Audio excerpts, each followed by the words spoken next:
La voix du peuple. La voix du peuple. La voix du peuple sur Radio Avou l'été. La voix du peuple, une émission du peuple, par le peuple.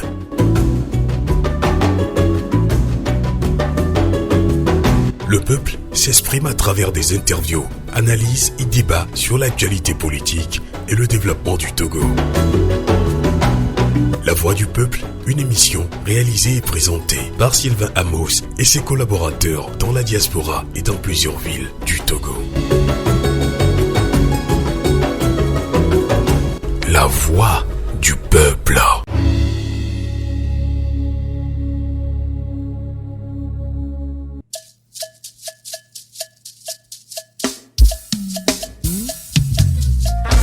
Oh, Togo nyete nyigba.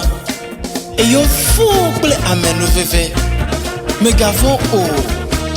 Wo keke li fen keke lado.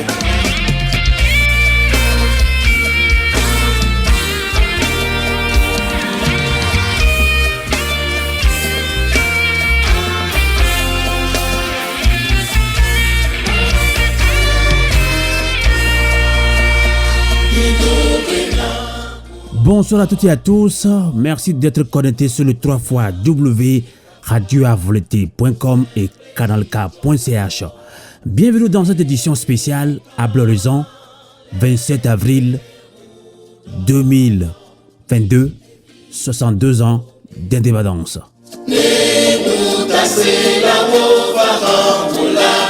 Effectivement, le 27 avril 1960, le Togo accède à la souveraineté internationale. Toutefois, cette indépendance politique acquise de haute lutte a été brutalement remise en cause par l'assassinat du père de l'indépendance, Sylvanus Olympio, le 13 janvier 1963. Feu Gnassingbé Eyadema, alors sergent, ayant combattu en Indochine sous le drapeau français, a revendiqué ce crime crapuleux avant de se rétracter des décennies plus tard. Pourquoi y a-t-il toujours autant de zones d'ombre sur ce crime crapuleux qui va inaugurer en Afrique l'assassinat des dirigeants choisis par leur population pour être remplacés par des hommes de main de la France?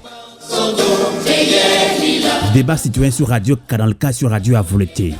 27 avril 1960, 27 avril 2022, 62 ans d'indépendance du Togo sous une dictature séquentenaire. À quand la libération du peuple togolais? Nous en parlons avec nos invités au Togo, tout comme de la diaspora. Encore une fois, Novio Abloré Badja, Ablorezana Messia Melo. Et nous vous proposons cette chanson Ablorezan Abloré Badja, qui suit pour nous dire que nous devons continuer cette lutte en toute résistance. Ablorezana Messia Melo. Togo, Sadurnia Skao. Radio Avou l'été, la voix de la résistance du peuple togolais.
Messibe Jokwa, Messibe Nyona, Mbela Messibe Jokwa, Nyafamba Messibe Nyona, Messibe Jokwa, Messibe Nyona, Nyona, Toi, Messibe.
Radio à vous l'été, l'esprit patriotique. 3 fois W Radio à voleté, 3 fois W canalk.ch.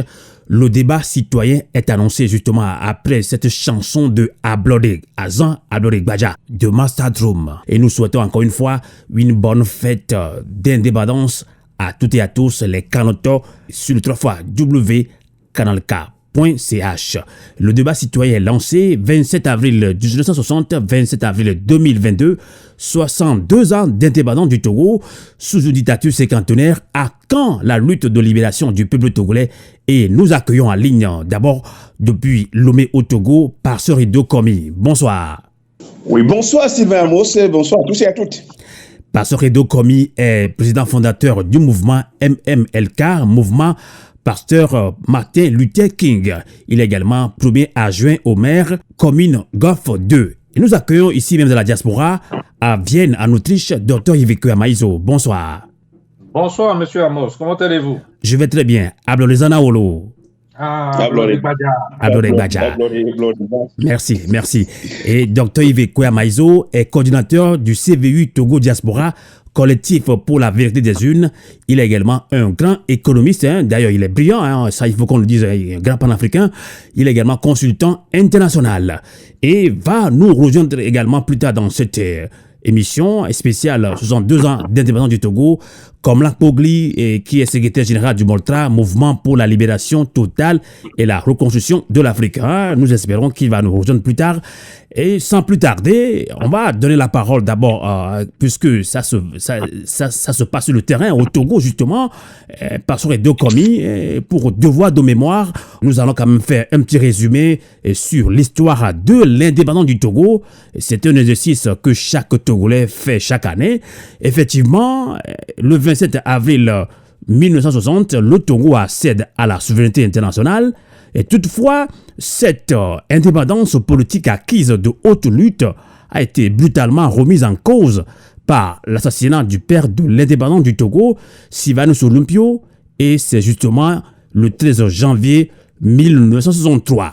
Et Feu Gnassingbé Yadéman, alors sergent, ayant combattu en Indochine sous le drapeau français, a revendiqué ce crime crapuleux avant de se rétracter des décennies plus tard. Alors, Pasteur Dokomi, pourquoi justement y a-t-il toujours autant de zones d'ombre sur ce crime qui va inaugurer en Afrique l'assassinat des dirigeants choisis par leur population pour être donc remplacés par des hommes de main de la France, Pasteur Dokomi, qu'est-ce qui vous a marqué dans l'histoire tronquée de l'indépendance du Togo? Oui, Amos, merci de m'avoir invité sur la radio Canal K. Avant toute chose, et c'est aussi un plaisir d'avoir en ligne, d'avoir avec moi ici pour cette émission, notre compatriote Yves Ekoya Maïzo, que je connais, qui est un économiste brillant, comme vous venez de le dire, qui est un consultant international en la matière. Alors, permettez d'abord que je rende hommage à ceux et à celles qui se sont battus, ont lutté pour que le 27 avril 1960 soit cette date historique pour le Togo vers sa souveraineté internationale. Ces pères d'indépendance, il faut le dire, sont des héros au premier rang duquel Sylvanus Sulumpi. En clair, ce sont des patriotes et des dignes fils du pays qui méritent notre reconnaissance aujourd'hui. Ils doivent être gravés dans notre cœur, dans notre esprit. Revenant à ce qui m'a marqué, c'est le rêve brisé de ce jeune État Togo indépendant dont l'espoir était de grandir. Et ce rêve brisé est dû à l'assassinat brutal de ce premier président du Togo, qui avait proclamé l'indépendance du pays ce jour-là. Sentinelle, que dis-tu de la nuit? La nuit est longue, mais le jour vient. Amos dit c'était solennel et remarquable. L'histoire, malheureusement que l'histoire du Togo venait de prendre un coup fatal, un coup suicidaire, pour tant d'années de lutte pour l'émancipation de la servitude et de l'impérialisme. C'est le 13 janvier 1963. Ce crime est crapuleux, il faut le reconnaître. Et maintenant, comme vous l'avez dit, l'histoire est tronquée parce que qui étaient les commanditaires et les auteurs de ce crime crapuleux? On a les indices. Les indices sont là et aujourd'hui, je crois que ces indices-là sont proches de la véracité et des faits. Et ce qui a encore marqué davantage, c'est que, Amos, il faut le dire, c'est la possibilité qu'en 3 ans, on a vu quand même un chef d'État qui était à l'œuvre, qui a rapidement épongé la dette coloniale et était déjà en train de faire un plan, ou bien a presque mis en œuvre une monnaie, la monnaie propre au Togo, qui devait être arrimée au Deutschmark à l'époque. Donc, cela n'a pas du tout contenté les impérialistes à l'époque, parce qu'on voit en lui un jeune président qui va donner l'exemple, qui va servir de modèle pour les autres pays et rapidement, qui vont sortir du précaré français. Et voilà que ce qui est vraiment arrivé, il a suffi 3 coups de revolver pour pouvoir faire sombrer le Togo. C'est dommage. Donc, ce qui a marqué, c'est que le Togo partait avec un chef d'État qui était dans une dynamique de transformer l'histoire politique, l'histoire économique de ce pays et de ranger ce pays vers le développement. Malheureusement que, comme vous l'avez dit, cela a été un rêve brisé. Aujourd'hui, c'est dommage pour le Togo. 62 ans après, Sylvanus Olympio serait en train d'exprimer sa colère et son regret par rapport à ce qui se passe derrière. Donc, voilà ce que je peux dire par rapport à l'histoire au résumé de cette. Et justement, le Togo a inauguré ce coup d'État-là, l'assassinat des pères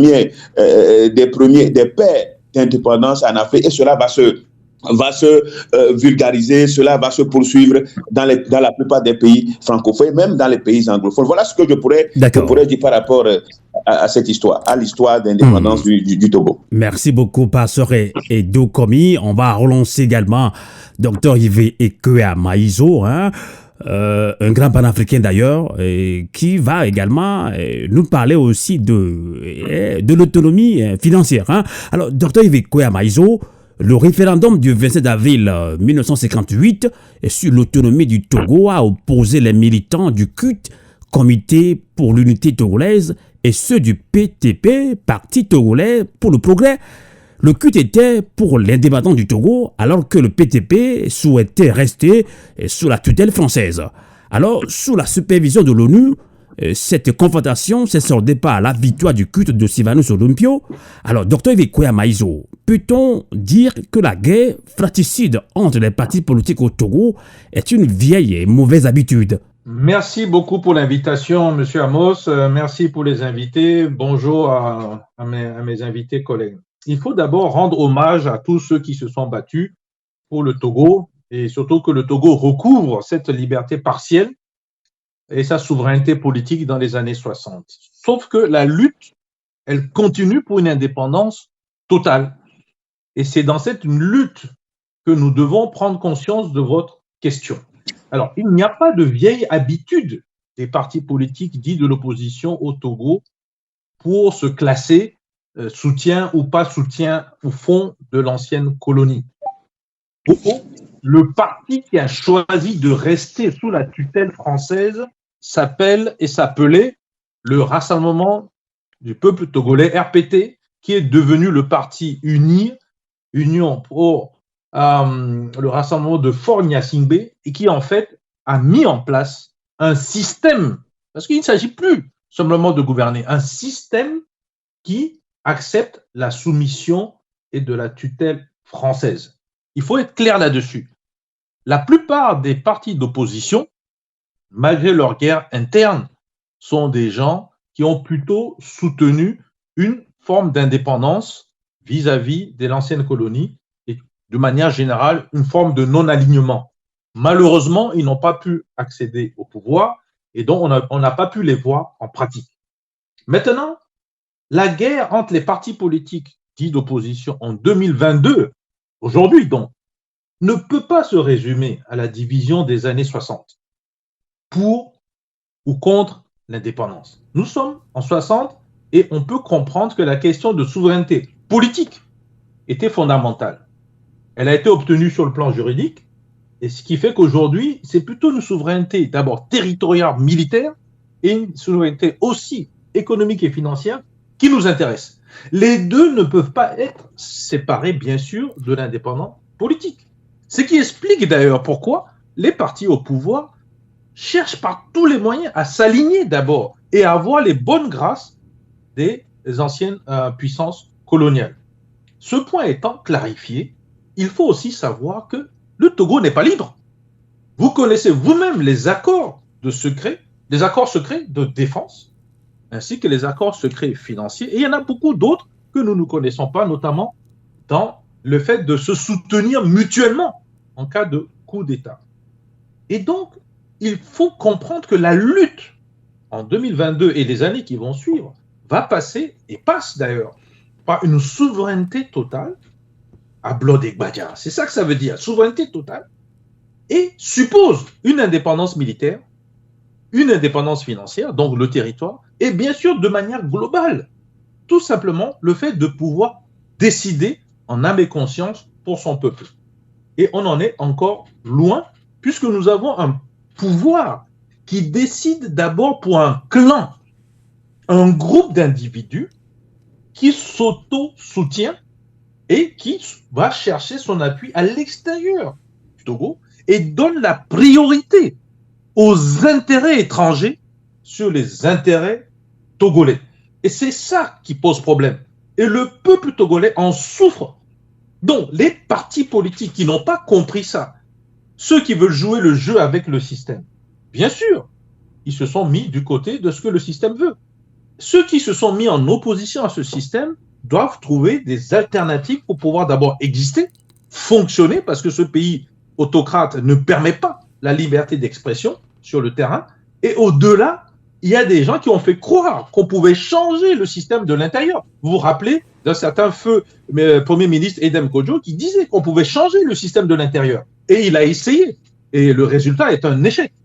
Donc, il faut quand même mettre tout ceci en perspective dans les 60 ans qui viennent de passer et se dire que la lutte doit passer par une autre voie, une troisième voie qu'on pourra expliquer tout au long de nos discussions. Tout à fait. De toute façon, il faut savoir aussi qu'il y a un petit problème d'individus. Le fait de vouloir un changement, une alternative, etc., n'est pas un problème de personne ou d'individu. C'est d'abord un problème collectif du peuple togolais. Donc, il faut proposer, en fait, un projet de société, un projet à ce peuple. Alors que ce à quoi nous avons assisté depuis toutes ces années, c'est souvent des individus qui se mettaient en avant. C'est vrai qu'ils avaient des projets politiques, mais autour de leur personne et aussi de leur clan. Donc ces clans se sont opposés et à un moment donné sont incapables de trouver un consensus, des arrangements, des passerelles pour se comprendre, pour faire une forme d'unité, au moins partielle, pour pouvoir se mettre en position de compétence pour que le monde extérieur décide de ne plus soutenir justement les anciennes colonies et venir vers des changements au niveau des personnalités ou des groupes de personnalités qui souhaitent le changement. Et ces clans-là ont passé leur temps en fait à se battre et certainement pas sur les anciennes divisions des années 60, mais sur des approches de remplacement d'individus. Et c'est pour ça qu'il y a d'ailleurs l'échec.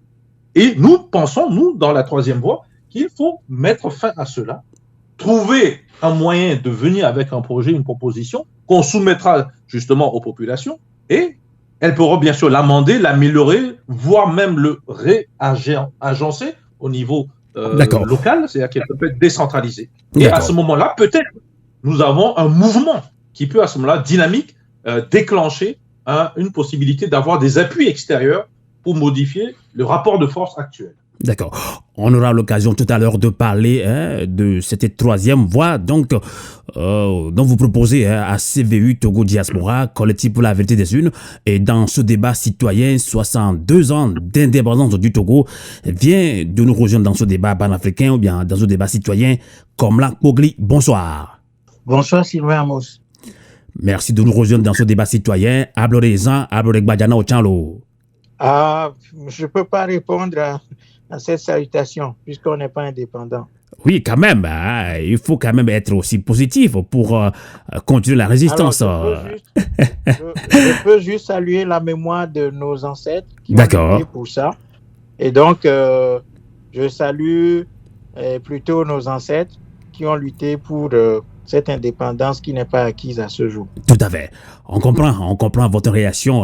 Mais avant de vous donner la parole, nous allons écouter également avec nos auditrices et auditeurs de Canal K de Radio à volonté l'extrait de ce message fort historique du père de l'indépendance, Sylvanus Olypion. On l'écoute.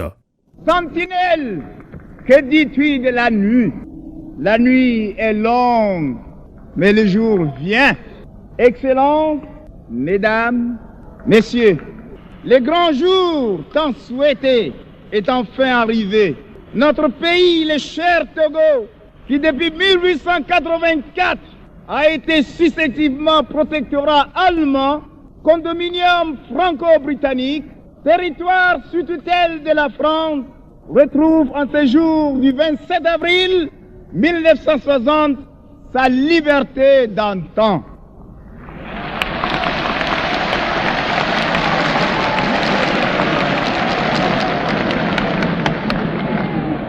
De ce moment et à jamais, affranchi de toute suggestion, de toute entrave, maître de son destin, maître de ton destin, cher Togo, mon cher pays, te voilà libre enfin.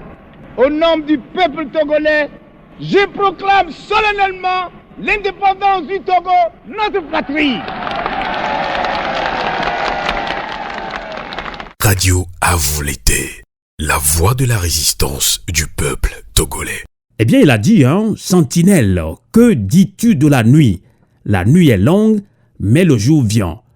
De ce moment, et à jamais affranchi de toute suggestion, de toute entrave, maître de ton destin, cher Togo, mon cher pays le Togo, te voilà enfin libre.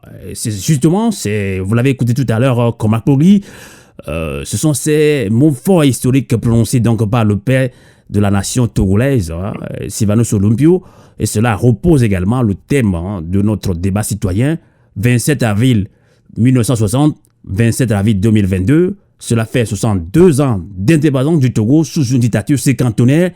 Vous, à Moltra, vous parlez de libération totale de l'Afrique du Togo. Alors on peut se poser la question, à quand la lutte de libération du Togo, comme l'Akpogli? Merci Sylvain Amos. Je pense que la question de la lutte de libération que pose le MORTRA et d'autres organisations vient d'un constat très simple. Le constat est que nos pays africains ne sont pas du tout indépendants. D'abord, la constitution de ces pays, c'est-à-dire la mise en place de ces pays, est issue des guerres coloniales et des accords coloniaux signés entre pays impérialistes qui sont arrivés sur le continent au XVIIIe, XIXe siècle pour le conquérir, après l'avoir soumis par le biais de l'esclavage, par le biais des razzias négrières transatlantiques. Eh bien, ces pays-là sont d'abord des conceptions venant de l'extérieur. Et donc, ces pays-là, déjà, leur acte de naissance est un acte de naissance fabriqué et fait par l'étranger. Donc, ces pays-là sont l'incarnation déjà du visage d'autrui. C'est ce qui a poussé nos ancêtres à se battre pour essayer de libérer ces pays-là de leur domination coloniale pour pouvoir, ils ont placé l'Afrique dans le chemin de sa renaissance. Mais malheureusement, ce qui s'est passé, et puis bon, c'est de bonne guerre également, c'est que les pays occidentaux, notamment européens, qui étaient présents sur le continent africain, avaient décidé d'assassiner, en tout cas de mettre fin à ce chemin naturel des peuples africains vers leur souveraineté, vers, disons, le retour à eux-mêmes. Et donc, ces parenthèses ayant été fermées par l'assassinat de Sylvanus Olympio, de Lumumba et de tous les pères des indépendances, en tout cas des patriotes africains, eh bien, aujourd'hui, il y a nécessité et urgence pour nous de nous inscrire dans une logique de libération continentale. Et en ce qui concerne le Togo, dans une lutte de libération nationale, c'est ce que nous prenons depuis des années.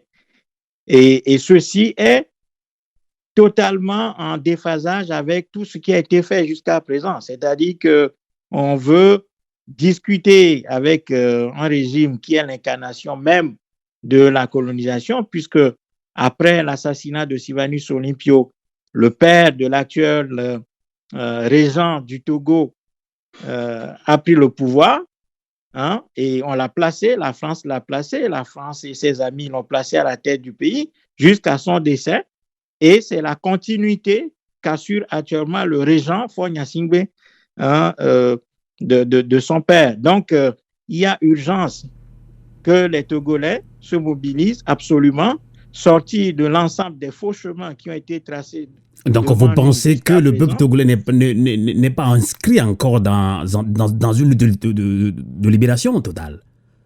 Non, puisque les élites opposantes ont entraîné le peuple togolais dans de faux schémas en leur disant qu'il faut négocier avec la dictature qui est l'incarnation de ce système colonial sur le plan local, ou alors aller aux élections, faire des dialogues, appeler à des réformes soi-disant constitutionnelles et institutionnelles, comme si on pouvait réformer les faits et la servitude. Donc, on voit très bien que les pays asiatiques n'ont pas fait ce que les pays africains veulent faire. Donc, à savoir aller négocier avec ces dictateurs ou faire des élections. Et c'est ça qui fait que la souffrance est en train d'être continuée sur le continent africain, notamment au Togo. Okay. Donc, il faut absolument s'inscrire dans la logique d'une reconquête de nos indépendances qui n'ont jamais abouti, les pères des indépendances ayant été assassinés, remplacés par des laquais, dont la continuité est assurée par l'élite soi-disant actuelle en Afrique. Eh bien, cela nous impose le devoir de nous inscrire dans une logique de libération, ce qui veut dire qu'il y a un travail d'organisation que nous devons faire auprès du peuple, quelle que soit la dureté de ce travail, quel que soit quel que soit le temps que ça doit prendre, on doit s'inscrire dans ça parce que c'est ça la voie que l'histoire a tracée devant les peuples colonisés. D'accord. Il n'y a pas d'autre voie. D'accord. On va voir si Pasteur Dokomi est totalement d'accord avec vous, puisque lui également s'inscrit dans cette lutte de libération, mais peut-être d'une autre manière. Alors, Pasteur Dokomi, vous qui nous accompagnez en ligne depuis Lomé, 62 ans d'indépendance du Togo. Vous l'avez écouté tout à l'heure, hein, j'ai bien salué comment Abore Gbadjama, il n'a pas totalement accepté parce que pour lui, on n'est pas indépendant. Alors vous savez, beaucoup d'observateurs avisés disent également que contrairement à la Grande-Bretagne, la France du général de Gaulle n'a jamais voulu accorder la pleine souveraineté à ces anciennes colonies. Hein. Les accords coloniaux secrets qui étaient imposés aux indépendantistes ont pour conséquence de prolonger jusqu'à nos jours la tutelle politique et le contrôle économique de la France sur la plupart de ces anciennes colonies. Alors, Pasteur de Komi, comment expliquer, vous qui êtes sur le terrain, comment expliquez-vous la résignation actuelle des populations togolaises face à cette indépendance finalement factice qui a été donnée par la France? Alors, Amos, permettez que je revienne un peu sur ce qui a été dit tout à l'heure par mes prédécesseurs, alors par mes co-débatteurs. Vous savez, il faut quand même avoir le courage de dire que 62 ans après, comme dans la plupart des pays francophones, nous sommes toujours sous tutelle, on est toujours sous ordre, et il faut en tirer, si on peut rapidement tirer les leçons de ce qui s'est passé pendant tout ce temps-là, qu'est-ce qui a marché, qu'est-ce qui n'a pas marché. Et les responsabilités sont partagées. Les responsabilités sont partagées dans la plupart de ces pays où il y a souvent des gens, des transhumants, il y a souvent des gens qui sont qui ont un langage le jour, un autre langage la nuit, c'est ce que j'appelle des transhumants, donc qui ont contribué à l'enlisement de la situation que nous connaissons aujourd'hui au Togo comme dans la plupart des pays francophones. Et moi je dis, c'est vrai qu'aujourd'hui quand vous voyez les accords, c'est que dont vous parlez, je crois que ces accords ont rendu suicidaire la gouvernance des pays francophones parce que ces accords sont toujours d'actualité. C'est aujourd'hui que certains pays d'Afrique demandent à ce que ces accords soient revisités, soient revus, soient réadaptés à nos réalités. Dans ce qui, auparavant, faisait des départements. Les pays africains sont toujours des départements. Comme vous l'avez dit, ils sont tutelle française. C'est les départements de la France. Et aujourd'hui, qu'est-ce que, 62 ans après, est-ce que nous allons rester dans l'éternelle culpabilité, c'est-à-dire culpabiliser les autres? Non. Maintenant, la résignation en question, comme je l'ai déjà dit, la résignation aujourd'hui, il faut d'abord saluons d'abord ce peuple togolais.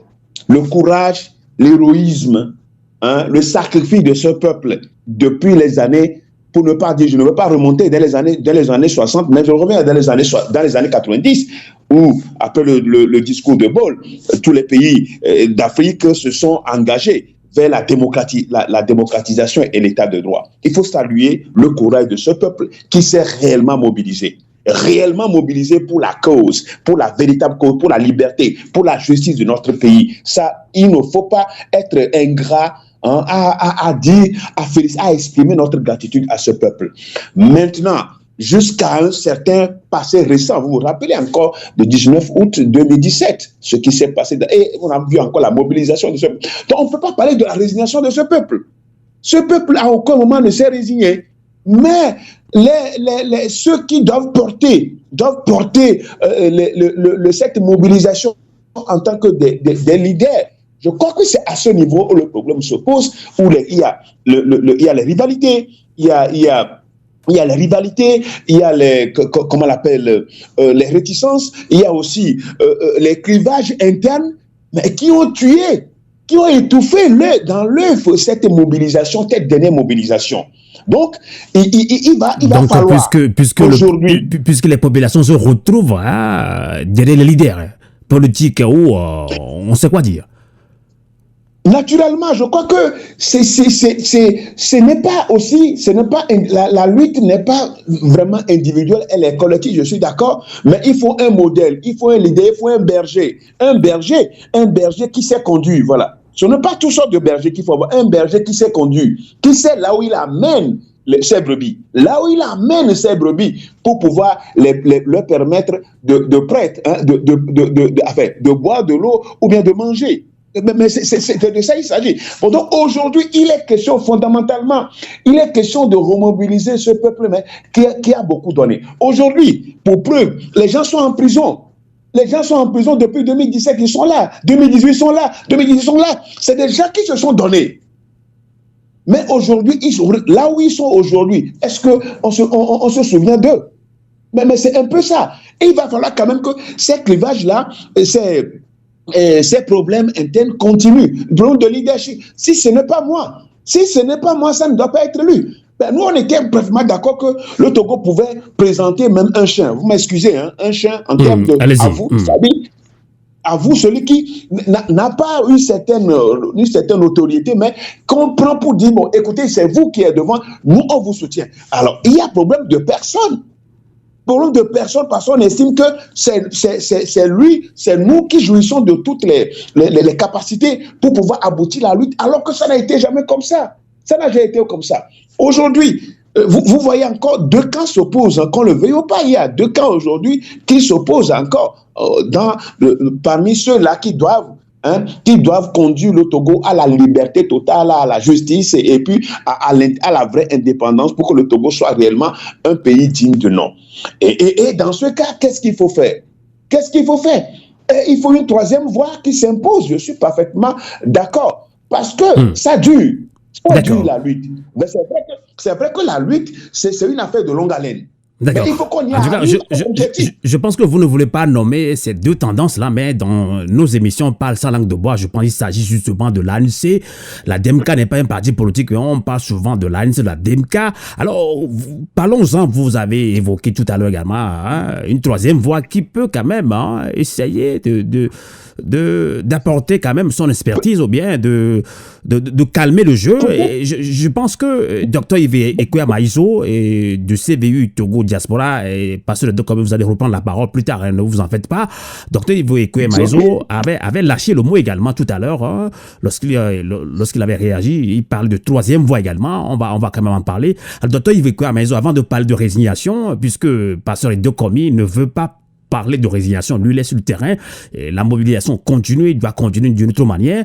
Alors, si vous aussi, vous ne parlez pas de résignation, d'abord, avant de parler de troisième voie, d'autres pensent que oui, il faut que le peuple togolais se réveille. Il y a l'article 150 de la Constitution togolaise. On se pose la question, est-ce que cela ne donne-t-il pas le droit et le devoir sacré de tout Togolais de lutter pour préserver et rétablir la légitimité, puisque si vous dites que 62 ans après, on n'a pas quand même l'indépendance. Docteur Yves Ekwe-Amaïso. Alors, d'abord, je partage tout à fait ce qu'a dit Pasteur Edokomi pour plusieurs raisons. Si le peuple togolais s'était résigné, vous n'aurez personne en prison. Si le peuple togolais s'était résigné, vous n'aurez pas vu des milliers de personnes dans la rue lorsque M. Achadam, avec son parti, a réussi à mobiliser.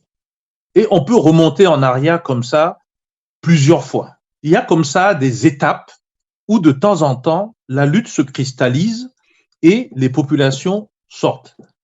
Mais il y a un autre problème de fond. Pour que les populations puissent s'exprimer, il faut encore que le régime laisse les gens. C'est un régime liberticide qui empêche les gens de se réunir, de s'organiser publiquement sur des sujets de tous les jours, les sujets de la cité, ce qui est l'objet de la politique. Donc, ce n'est pas parce que le système de Faure Gnassingbé, parce qu'il faut le nommer, et son régime unir et ses affidés empêchent les gens de s'exprimer, y compris d'ailleurs des journalistes, qu'il faut croire que ces gens n'apparaissant pas, ils ont disparu. Ces gens sont là, ils essayent bon an, mal an de s'organiser, certains subissent des kidnappings, des tortures, se retrouvent en prison sans jugement, sans justificatif et ne tiennent pas suffisamment de soutien. On a des avocats, certains sont alimentaires, certains ne soutiennent pas.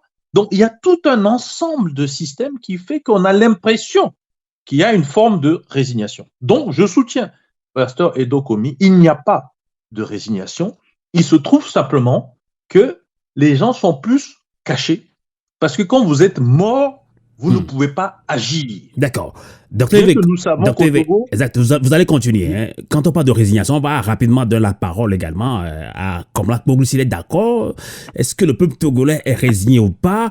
Est-ce que on dit souvent que c'est un pays militarisé, la peur? Qu'est-ce qui se passe? Les gens disent que 62 ans d'indépendance, on n'a pas la Blorek Badja dont on parle. Est-ce que le peuple est résigné? Est-ce que vous partagez ce que pense certains Togolais, comme la Pogli? Je pense que oui, on ne peut pas nier qu'il y a de la résignation dans une partie de la population. Le dire, ce n'est pas accepter ce fait accompli, c'est juste un constat qui nous permet de voir quels sont les moyens qu'on doit mobiliser pour atteindre l'objectif qui est la libération de notre pays. C'est-à-dire que si on n'analyse pas le comportement du peuple togolais actuellement, en acceptant le fait qu'il y a absolument une partie de la population qui s'est résignée à cause de tous les épisodes qu'on a traversés, les épisodes douloureux, eh bien, c'est qu'on est en train de se mentir à soi-même. Donc, oui, il y a une partie du peuple togolais qui est résignée. Une autre partie, certainement, du peuple togolais qui est là, qui est en attente d'une autre proposition qui pourrait être implémentée par ceux qui entendent la conduire.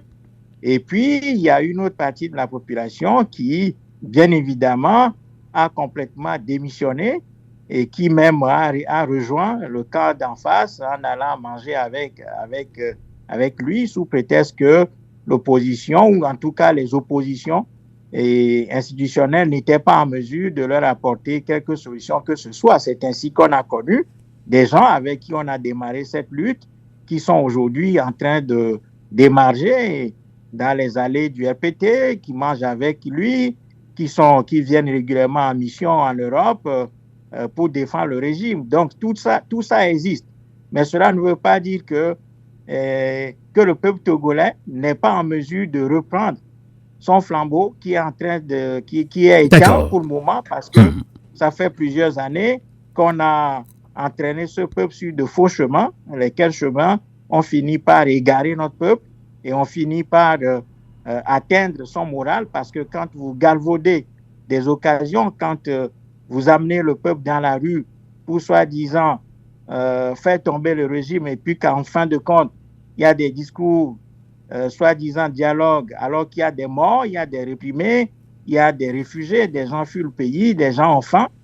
Finalement, le peuple baisse les bras et ce n'est que temporaire de mon point de vue. D'accord, on va continuer. D'où la nécessité pour les patriotes d'analyser clairement la situation pour proposer évidemment une nouvelle voie qui puisse réveiller le peuple togolais qui est en train qui est en train de dormir actuellement. D'accord. Alors, donc, nous sommes d'accord que sur ce site de résignation, donc, parce que les deux commis qui est sur le terrain pensent que le peuple togolais n'est pas résigné. Il y a des gens qui continuent ce combat malgré les intimidations, les harcèlements, tout.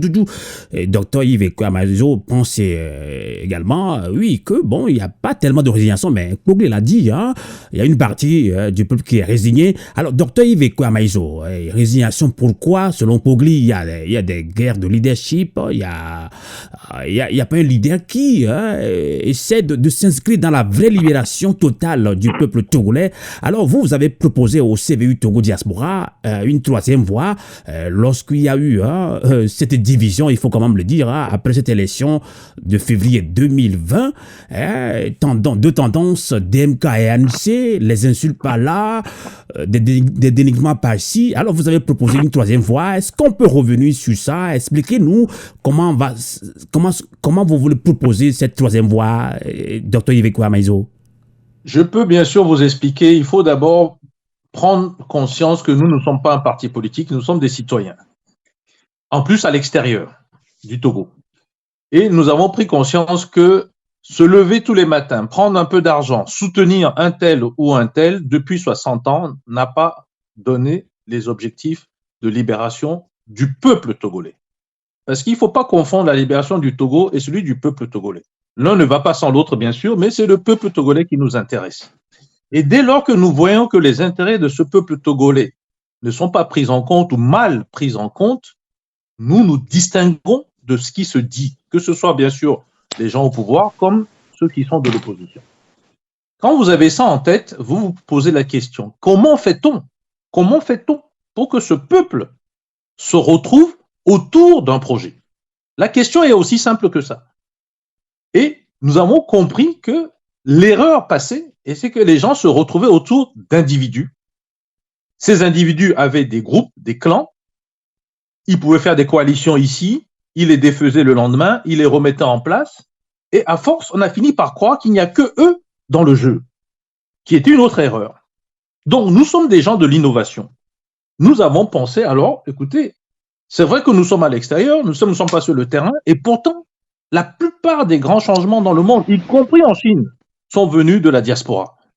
Donc, si nous ne le levons pas, devant Dieu, nous sommes fautifs. Devant le peuple togolais, nous sommes fautifs. Nous avons donc pensé, proposé un chemin, une voie adaptable, modulable, décentralisée pour arriver à quelque chose. Qu'est-ce qu'on fait? On regarde d'abord ce que proposent les gens en place. Vous avez parlé de deux grands axes. En gros, les partis qui sont autour de l'ANC, de Jean-Pierre Fabre, et en gros, les gens qui sont autour de ce que vous appelez la DMK, et qui ont en fait le MPDD, c'est-à-dire Agbo Mekojo. Mais il y en a d'autres, beaucoup d'autres d'ailleurs, qui peuvent ou pas s'agglutiner autour de ces deux grands groupes. Quand nous avons regardé ça en détail, nous nous sommes aperçus que les projets proposés soit ne sont pas clairs du tout, soit ne sont quasiment inexistants, et en tout cas ne permettent pas une réunification du peuple togolais sur l'objet du développement. C'est-à-dire que comment faire qu'on vive mieux dans un espace territorial qui est le Togo. Donc, nous sommes attelés nous-mêmes à penser cela. Est-ce qu'on peut le faire? Bien sûr. Et on a mis des cerveaux ensemble et on a commencé à mettre en place tout ceci.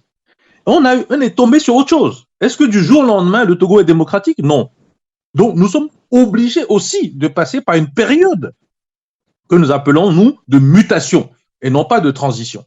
On verra les distinctions plus tard. C'est-à-dire qu'il faut un changement et des mentalités et des gens qui veulent être engagés et le tenir, puisqu'on a vu tout à l'heure que des gens changeaient de camp, transhumance, quels que soient les mots qu'on utilise, en tout cas, ils ne restent pas stables dans l'objectif qu'ils poursuivent parce qu'il y a une forme d'égoïsme de certaines parties de la population qui trouve son intérêt direct et ne voit pas et ne se soucie pas du demain ou l'après-demain, voire de ses enfants et des générations futures. Donc, tous ces éléments mis en place, nous avons pensé qu'il était préférable de mettre en place un projet qui a toutes les chances d'être amélioré, d'être adapté, c'est-à-dire que le projet peut être s'adapter à la Makara, à Dapaon, à Lomé comme à Kwalimé. C'est-à-dire que c'est un projet que les populations vont s'approprier et pouvoir l'ajuster à leurs intérêts directs. On donnera les exemples tout à l'heure. J'essaie de vous faire comprendre d'abord l'approche, c'est très important, parce que sans approche, vous ne pouvez pas fonctionner. Du coup, quand vous mettez ça en valeur, la notion d'individu en tant que tel n'a plus d'importance.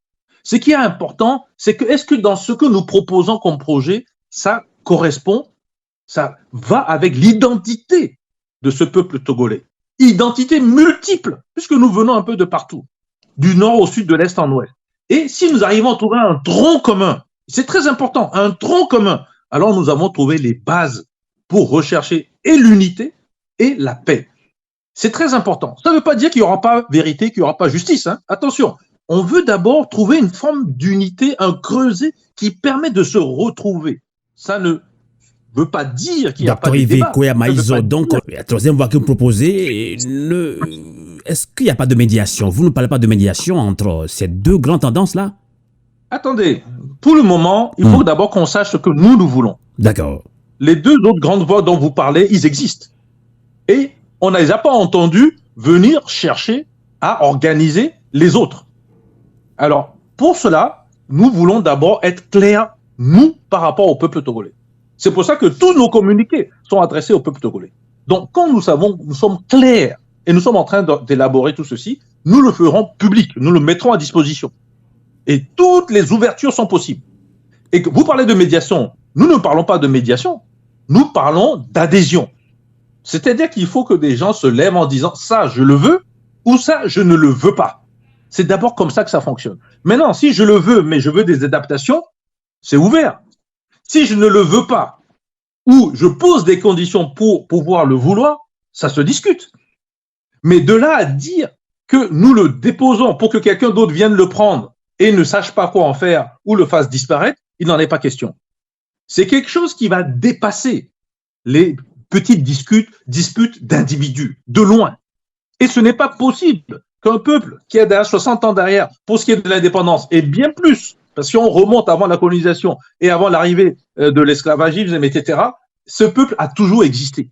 Donc, il faut savoir quelle est cette identité qui fait de nous que le mot togolais fait vibrer quelque chose, que vous retrouvez dans l'hymne national d'ailleurs. Une fois que et c'est un travail de longue haleine, tout ça, nous parlons de marathon démocratique, que c'est long comme processus, et de temps en temps, les gens se lèvent, oui, mais une fois qu'ils se lèvent, qu'est-ce qu'on fait après? Regardez ce qui se passe au Mali, en Guinée, au Burkina, etc. Pourquoi vous voyez qu'on prend beaucoup de temps pour arriver à élaborer quoi? Un projet de société. C'est un projet de société. Pourquoi la CEDEAO s'y oppose? Parce qu'une fois que ce projet de société est là, ça met en l'air le système occidental français. Ça met en l'air le système des rentiers qui dirigent ces pays-là, dont Faure Gnassingbé étant le premier représentant pour le Togo. C'est pour ça qu'ils veulent réduire le temps, pour que les gens n'aient pas le temps. Alors nous avons pensé que si nous faisons comme eux, nous allons perdre le même temps. Nous allons avoir le même problème avec la CEDEAO qu'on a déjà eu d'ailleurs. Donc si nous pouvons prendre un tout petit peu d'avance, alors nous permettrons de gagner ce temps-là et organiser en dehors des gens qui soutiennent Faure Gnassingbé. Parce qu'il faut être clair, on ne pourra pas au départ travailler avec ces gens-là. Il faut travailler avec des gens qui sont engagés et qui veulent effectivement autre chose.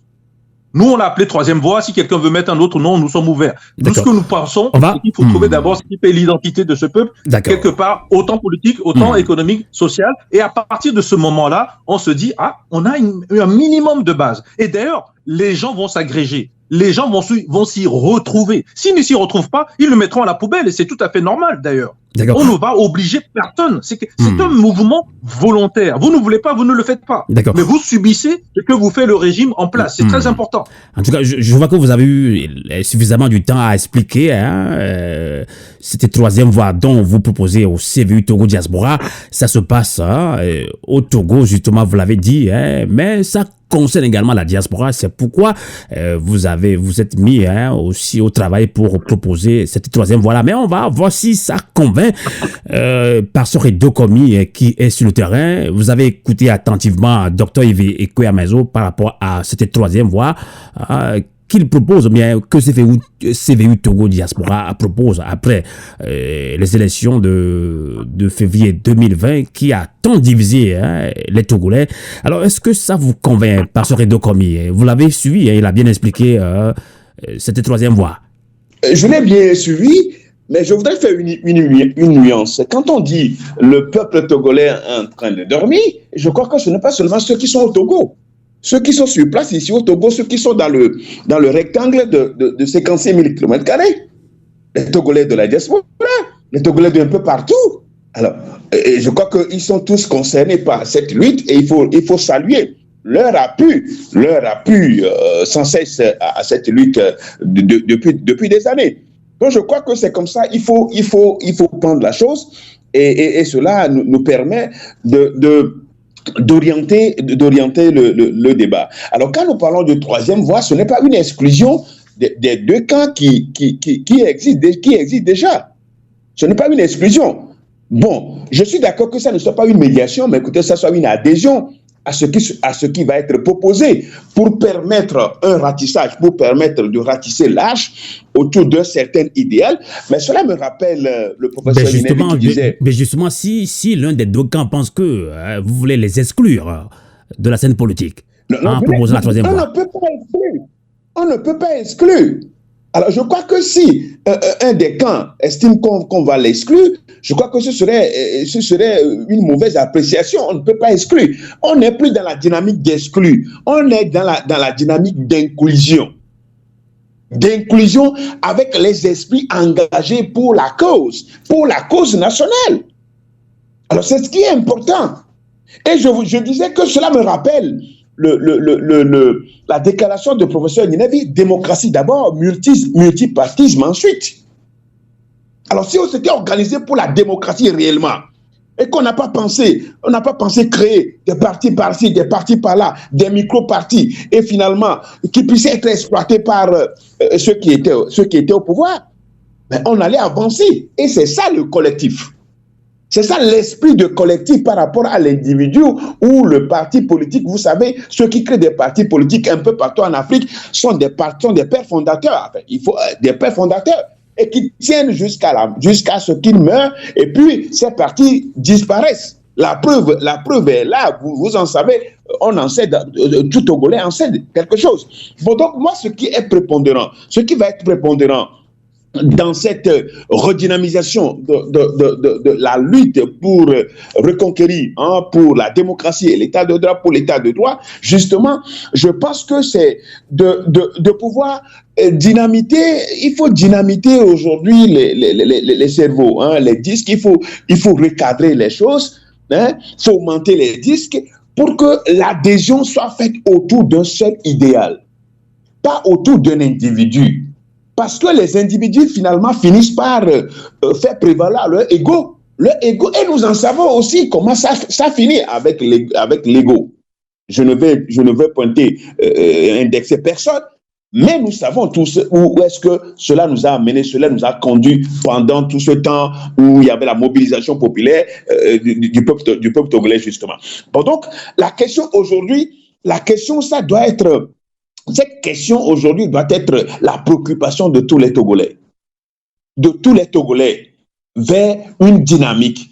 La dynamique de remobilisation pour parvenir à ce que pendant des années, le peuple togolais le veut, le souhait de tout le peuple togolais. Et donc, moi, j'estime que personne, nulle part, ne prenne ce que nous disons aujourd'hui comme étant une attaque. Non, comme étant une attaque, comme étant une exclusion. Non, ce n'est pas ça. C'est une adhésion à la chose parce qu'on a essayé. On a essayé les autres, toutes sortes de stratégies, mais qui n'a pas bien fonctionné. Et il faut en tirer les conclusions. Je crois que le plus tôt serait le mieux pour pouvoir relancer cette lutte. Et toujours, ce n'est pas la question de relancer. Relancer cette fois-ci et de prendre le bon bout. Prendre le bon bout pour y arriver. Parce que si ça ne s'agirait que de relancer et de retomber encore dans les travers, mais ça ne serait plus la peine. D'accord. On va revenir encore une fois dans ce débat citoyen. 62 ans d'indépendance du Togo, à quand la lutte de libération, puisque Motra parle de libération totale de l'Afrique et du Togo. Alors, comme là, Kogli, vous avez suivi, si vous voulez rebondir sur cette proposition de troisième voie, vous pouvez également. Mais justement, Sylvanus Olympio, le père de l'indépendance, voulait aussi faire du Togo leur normalité. Il fut lâchement assassiné par le sergent chef Étienne Gnassingbé le 13 janvier 1963 et 62 ans après, l'euphorie de l'indépendance, que reste-t-il de cette souveraineté nationale acquise dans la douleur et dans le sang? On sait que les élections au Togo ne sont plus gages de démocratie au Togo. Vous, à Moltra, vous le dites tout le temps, c'est pourquoi vous proposez une mobilisation générale. Alors, toute dictature qui ne respecte pas, ou bien on dit toute dictature qui se respecte, n'organise pas des élections pour les perdre. Alors, comment relancer effectivement cette mobilisation, comment réorienter la lutte, comme l'a dit? Je suis d'accord avec le compatriote Ekwe sur ce qu'il a dit, c'est-à-dire qu'à un moment donné, quand on constate une situation de blocage et que les élites coloniales, il faut dire les choses telles qu'elles sont, les élites coloniales coopèrent et collaborent plutôt avec ce système en place, et bien évidemment, il faut que les patriotes s'unissent autour d'autres idées, autour d'autres valeurs, autour d'autres schémas pour pouvoir amener le peuple à assumer ses responsabilités devant l'histoire. C'est ce qui a été fait en Chine. Aujourd'hui, on cite, tout le monde se réfère à la Chine, en tout cas les pays africains voient la Chine comme d'un très bon œil. Évidemment, les Chinois ont payé le lourd tribut de leur libération. C'est à partir de la libération de la Chine en 1949, via Mao Tse-tung et ses camarades, que la Chine nouvelle a été fondée. C'est-à-dire que les racines de la Chine actuelle sont fondées, plongent dans la lutte de libération qui a été menée plus d'une dizaine d'années par Mao Tse-tung et ses camarades, qui n'en pouvaient plus de constater que les élites coloniales scindées en deux camps, c'est-à-dire les seigneurs de guerre placés par les Occidentaux, les Japonais et les Soviétiques à l'époque, gouvernaient le pays dans le sang, livraient des guerres, pillaient le peuple comme les dirigeants actuels au Togo, Et puis, de l'autre côté, une opposition nationaliste incarnée par Chiang Kai-shek, qui a pris le relais du docteur Sun Yat-sen. Eh bien, cette opposition-là allait en tout cas se complaisait dans une sorte de combat mou contre la domination étrangère qu'incarnait véritablement sur le plan local par les seigneurs de guerre. Et donc, c'est tout ça qui a fait qu'à un moment donné, les patriotes chinois réunis autour de Mao Tse-tung ont pensé autrement la situation pour, en tout cas, emprunter la voie de la lutte directe, mobiliser le peuple, lui dire clairement que cette lutte-là va coûter des larmes et du sang. Ils n'ont pas menti au peuple, ils lui ont dit ce que c'est que la lutte de libération. Et quand le peuple a adhéré, après de durs combats, évidemment, le régime est tombé. Et finalement, la Chine nouvelle a pu être pensée et mise en route. Et aujourd'hui, ça a produit le résultat que nous avons. Donc, je veux dire, évidemment qu'à un moment donné, on ne peut pas rester spectateur ou partisan de l'un ou l'autre des camps qui sont en face de nous. À un moment donné, il faut que les patriotes fassent le pas pour aller vers d'autres horizons. Encore faut-il le faire sur la base d'une réflexion honnête, d'une réflexion sérieuse, d'une analyse sincère et sans fioriture de la situation, sans avoir à esquiver l'un ou l'autre camp parce qu'on a peur peut-être de fâcher l'un ou l'autre. Non, ce qui est en face de nous, c'est notre peuple. Évidemment, là-dessus, je suis d'accord avec mon compatriote Ekwe quand il dit que c'est un appel qui doit être lancé au peuple togolais lui-même pour qu'il assume ses responsabilités devant l'histoire. Maintenant, il faut évidemment qu'il y ait un leadership nouveau devant le peuple qui met en route ce nouveau schéma. Donc là-dessus, nous sommes tous d'accord.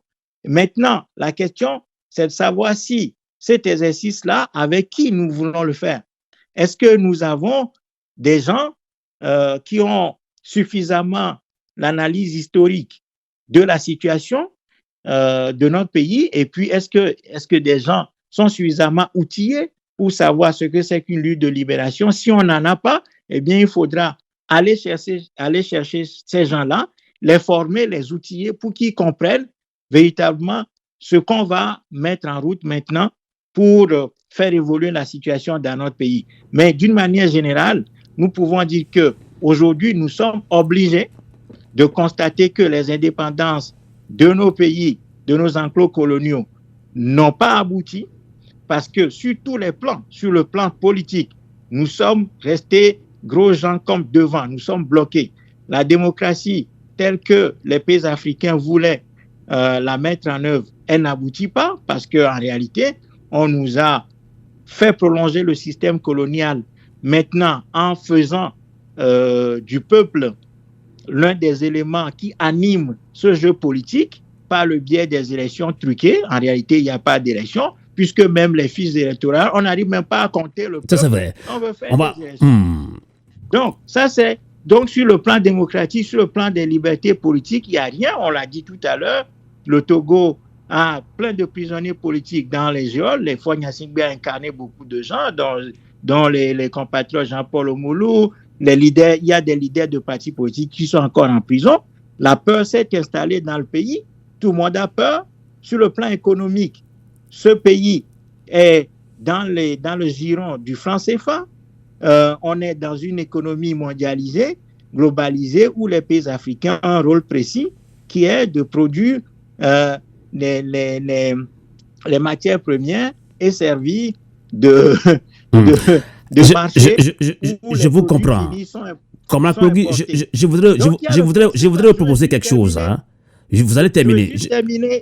Je veux juste terminer en disant que sur le plan économique, nous sommes dépendants. Sur le plan culturel, nous sommes dépendants. Sur le plan alimentaire, notre agriculture a tout d'une agriculture coloniale. Donc, on a conservé les attributs de la colonisation. Les armées d'autres pays étrangers interviennent régulièrement. Sur le plan culturel, je viens de le dire, nos langues, nous sommes restés Exactement. C'est pour ça que je voudrais vous proposer quelque chose, parce que ça va continuer à Mina. On va essayer d'économiser ce temps pour dire tout cela à Mina, ce serait bien. Sinon, l'émission sera longue. Donc, ça revient. Ça, vous restez encore avec nous parce que tout cela, vous allez nous le dire dans notre langue, dans l'une de nos langues locales au Togo, le Mina, ou le V, ou le Guin. Alors, la dernière question en français à Dr Yves Kwea-Maïzo, le brillant économiste d'ailleurs, comme là, Pogli a parlé tout à l'heure d'autonomie économique qu'on n'a pas en Afrique, justement au Togo. Alors, parmi les attributs réels de la souveraineté nationale figure la monnaie qui est un outil de la politique économique. Alors, Dr Yves Kwea-Maïzo, d'ailleurs, d'après les historiens, le plan de Sylvanus Olympio de sortir le Togo de la zone franc CFA pour le doter d'une monnaie autonome serait une des principales raisons de son assassinat. Alors pourquoi, peu de 6 décennies après leur indépendance, les pays de la zone franc CFA sont-ils restés dans les liens d'une servitude monétaire volontaire vis-à-vis de la France? C'est la question qu'on se pose toujours. Alors est-ce que maintenant le Bitcoin aussi peut nous aider, ou la crypto-monnaie? Expliquez-nous comment est-ce qu'on peut sortir de cette servitude monétaire qu'est le franc CFA, Dr Yves Kwea-Maïzo? Alors, sortir de la servitude est une lutte. Maintenant, votre question, il y a au moins 3 parties. Je vais commencer par la première. Et puis, je vais rétablir aussi un certain nombre de choses. La souveraineté nationale, elle est d'abord territoriale. Donc, elle est militaire. Il faut que le Togo, le peuple togolais, sache garder ses frontières et être maître chez lui. Ce qui n'est pas tout à fait le cas. Aujourd'hui, le Togo est arrosé par des drones fournis essentiellement par la France, ce qui fait que la France contrôle l'espace territorial togolais. Et donc, comme on travaille par procuration, les gens qui représentent cette partie extérieure s'appellent Gnassingbé Fort, et tout son aéropage, c'est eux qui gèrent et contrôlent cet espace. Vous ne pouvez pas vous rassembler sur un espace du territoire togolais sans qu'ils soient au courant grâce à ces drones qui leur permettent de donner l'information. Vous ne pouvez pas téléphoner ou faire de la vidéoconférence sans qu'ils puissent intervenir pour savoir en gros ce que vous dites. Donc, ce n'est pas un pays qui est libre. Donc, souveraineté territoriale. La deuxième partie, c'est la souveraineté économique et financière. C'était l'objet de votre question. Il y a des accords monétaires et des accords de défense secrets. Secrets depuis les années 60. C'est-à-dire la condition même d'avoir eu l'indépendance dans les années 60 a été cela. Sylvanus Olympio a voulu mettre cela en cause et est tombé sur les 2 aspects d'ailleurs, le volet militaire et le volet économique. Pacifique qu'il était, il a choisi d'abord le volet économique et ça n'a pas été satisfaisant, il a été assassiné. Donc, je confirme cet aspect-là. Même à un moment donné, certains qui ne comprenaient pas bien comment cela se passe, en 67, avaient demandé, sous Pompidou, je me rappelle, et c'était le feu général Eyadema, de sortir. Mais il a vite été rattrapé et il est devenu l'agent, la courroie de transmission de ce système. Alors, vous voulez parler de servitude monétaire, il faut d'abord mettre fin à ces accords. C'est tout le problème. Alors, pour que vous compreniez bien, il faut savoir qu'en économie, il y a toujours 2 aspects, comme en comptabilité d'ailleurs. Si vous voulez mettre fin à un accord secret de défense, qui dit aussi qu'il protège ceux qui sont les représentants de ceux qui gèrent pour le compte de quelqu'un d'autre, alors il y a le deuxième volet. Qu'est-ce que vous avez en retour? Quelle est la rétribution que vous donnent en fait ceux qui sont derrière cela? La rétribution, elle est simple. Vous gardez le pouvoir. Vous gardez le pouvoir. Et tout ce que vous faites au niveau national, dans l'espace territorial, on s'en fiche. D'où les prisonniers politiques, d'où les assassinats, les tortures et tout ce qui s'ensuit. Les lois liberticides. On ne met pas les pieds là-dedans dès lors que vous travaillez pour nous par procuration et que vous défendez les intérêts étrangers, en l'espèce de la France et plus largement des pays occidentaux. Si vous ne comprenez pas ça, il n'y a pas lieu de faire de la lutte. Parce qu'on sera obligé, d'une manière ou d'une autre, de faire comprendre que les intérêts de la France au Togo ne sont pas et sont même en contradiction totale avec les intérêts du peuple togolais. Je dis bien du peuple togolais. Le paradoxe veut que les intérêts de la France au Togo peuvent devenir très intéressants pour les dirigeants au Togo. Et quand je dis dirigeants, ça peut être les dirigeants au pouvoir, Faure Gnassingbé et son réseau, mais paradoxalement, ça peut aussi devenir certains dirigeants de l'opposition, chacun à son niveau. Et là, il peut avoir de la tromperie sur la marchandise. C'est-à-dire qu'on fait croire qu'on travaille pour le peuple et en réalité, pour d'autres raisons, celui d'accéder au pouvoir d'ailleurs, on peut jouer, faire des compromis qui finalement jouent contre le peuple. Le jeu étant que les Occidentaux, la France en particulier, préfèrent l'original à la copie. Donc, la France fera semblant de faire monter des oppositions factices, modérées, mettez le mot que vous voulez, tout en faisant tout pour respecter son contrat dans les accords secrets, c'est-à-dire garder au pouvoir ceux qui font le travail. Mais ça peut être utilisé à l'envers. C'est-à-dire que vous faites pression sur les sociétés civiles, faites pression sur une certaine nombre d'oppositions, cette fois-ci véritable, mais pour permettre de négocier des arrangements avec le pouvoir en place qui, de temps en temps aussi, après tout, c'est des Togolais, voudraient aussi avoir un espace pour eux-mêmes. Donc, c'est cette contradiction totale qui permet de dire qu'à un moment donné ou un autre, il va falloir sortir de la servitude, d'abord militaire et, bien sûr, monétaire, et j'irai plus loin, peut-être demain, culturelle. Regardez bien le Rwanda, ce qu'elle a fait. Hein. Elle a été obligée de passer par cet espace-là finalement, de rupture et d'alternative. Ils sont rentrés dans le Commonwealth. Donc, tout un autre espace anglophone dans lequel l'espace, disons, libéral, de liberté était beaucoup plus ouvert, notamment pour le business. Sur l'autre aspect de votre question, pour que les gens comprennent bien, le franc CFA que nous utilisons n'est pas une monnaie togolaise, encore moins une monnaie africaine, encore moins une monnaie tout court. C'est un instrument utilisé par le Trésor français sous forme de crédit qui est donné à nos peuples qui l'utilisent. Pour être précis, si vous prenez le franc CFA, des millions de ce franc CFA, et que vous venez ici en Autriche où je suis, vous allez dans n'importe quel magasin ou n'importe quelle banque, voir la banque centrale, vous êtes rejeté, vous êtes refusé. Si vous allez en Chine, vous êtes rejeté. Si vous allez en Russie, vous êtes rejeté. Si vous allez à New York, Washington, aux États-Unis, vous êtes rejeté. Si vous allez en Amérique latine, vous êtes rejeté. Il faut que le peuple le comprenne. La monnaie, le signe monétaire qu'ils utilisent est rejeté partout. Pourquoi? Il est des fois accepté parce qu'il obtient une autorisation. De qui? La Banque centrale des États de l'Afrique de l'Ouest, la BCEAO, qui est située à Dakar, qui elle-même doit demander l'autorisation à qui? Au Trésor français et derrière la Banque de France. La Banque de France et le Trésor français ayant fait allégeance et ayant tué le franc français et se sont mis dans ce qu'on appelle l'euro aujourd'hui, ils font donc allégeance à la Banque centrale européenne.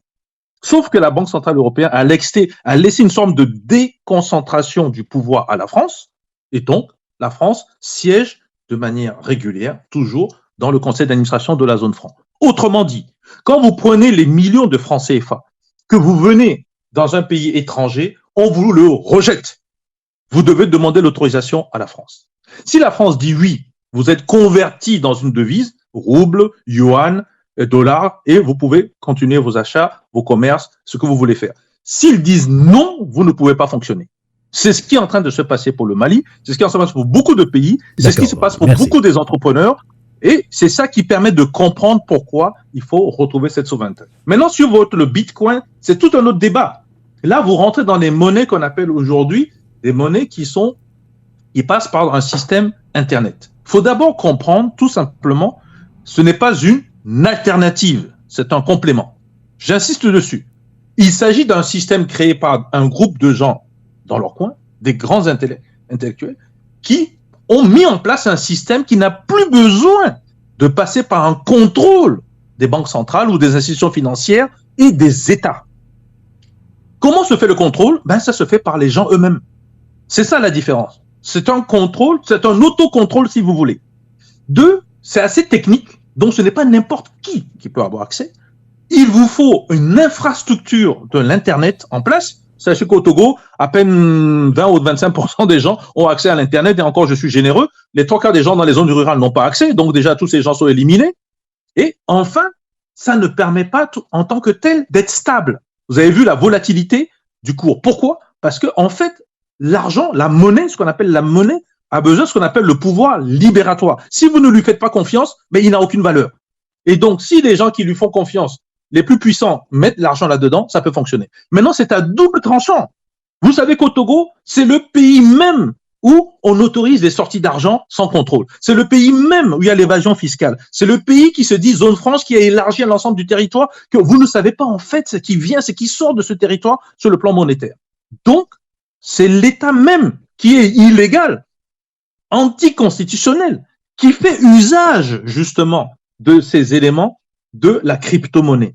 Ce qui fait que beaucoup d'argent qui pourrait sortir de nos mines, de nos activités de capacités productives, voire même du pétrole, qui n'est toujours pas officiel au Togo, va passer par ce système. Ce qui fait que vous ne savez pas les transactions qui ont lieu. Donc, ça devient plutôt un effet négatif pour le Togo.